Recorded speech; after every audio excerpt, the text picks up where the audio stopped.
We've also been speaking to market masters on where to hunt for value in the current market, particularly with all the momentum that we're seeing. Listen in to an excerpt from this conversation.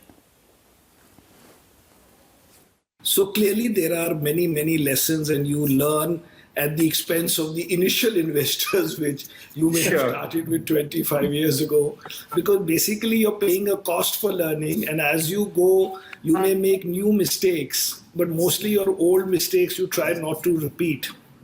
So if you look at, say, my history, in the beginning, we were very gung-ho in the olden days about infrastructure sector, because, the big picture presented in India always is that India is 20 years behind the world on infrastructure, and infrastructure is a good, stable, sustainable business once it is implemented. So the first thing we learned over the years is that an infrastructure project that is in the pipeline or that is in construction is no project as far as India is concerned, because there has been all the losses in all these infra type projects. Other things we learned over the years was not to overly depend on orders coming from government, big orders to construction companies or road companies or whatever, if they are from the government. So every day you will learn and eliminate things that you will not do, rather than saying what you will do. Because what you will do, everybody knows. I will buy good managements and good companies and good valuations, except that that will also never happen. It will happen only in some extreme cases, like end of 2008, that you might say, oh, it was a good company, but it was trading at below its lowest ever. Broadly, there will always be a trade-off, because very rarely will you find everything combining, except in some extreme market situation. So there are many lessons, and we'll as we go, but let's ask the others also. Sure. Raamdeo, let me come to you now. What has biggest lesson been for you this cycle? We were just a couple of days back, we were on a panel, and it was so humble and honest of you that you did admit that for some time, at least for a short period of time, you were also quite shocked of the way market was melting in March. But what did you learn? What was your biggest learning of this crisis, or maybe previous cycle, which you applied in this cycle?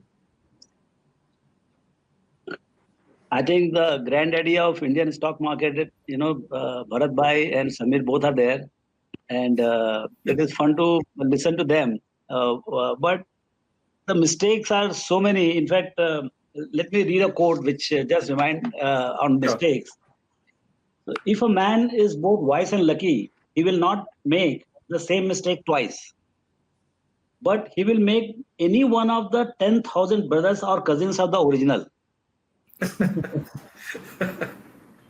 Right. The mistake is so large that there is always one of them around you when you want to see what you can do in the full play line. This mistake, there is no end to it, and every market will make you do new one. You'll find a completely new one, but you'll commit mistakes. Beyond doubt, you'll commit mistakes. So let's not bother about. I would say that don't bet on bad guys. Bad managements. Few mistakes which are very costly and more than money. It was very humiliating and it was stressful to go through those bad guys. So that is one thing I would definitely avoid. Bad managers will never take you to heaven. They'll always take you to hell. Finally, for 2-3 years, 4 years, you'll have a nice ride, and that is what everybody wants. But every bad manager has taken you to the hell. And in fact, one instance I remember where one guy came from North Bombay to South Bombay because of the company, which went from say 200 crores to 80,000 crores, and that same company brought disasters for many guys. The guys who entered at 80,000 came back to bankruptcy. So people would like to in the same company, somebody has made millions and somebody has lost his millions.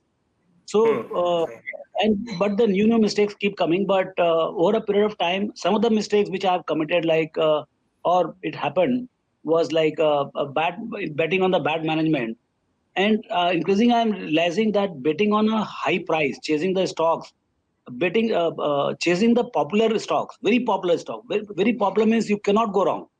And so much so that when I'm managing public money, this is my first round in 5-6 years, the managers, they hate to talk anything against that very popular company, which is not going to make him money. I mean, if you ask him, what is your IRR? 5%, 6%. But if you ask him, why don't you sell it? Sir, this is that, So I'm realizing the biggest source of maybe underperformance, not so much the performance, is the buying into very, very popular companies. You cannot go wrong types.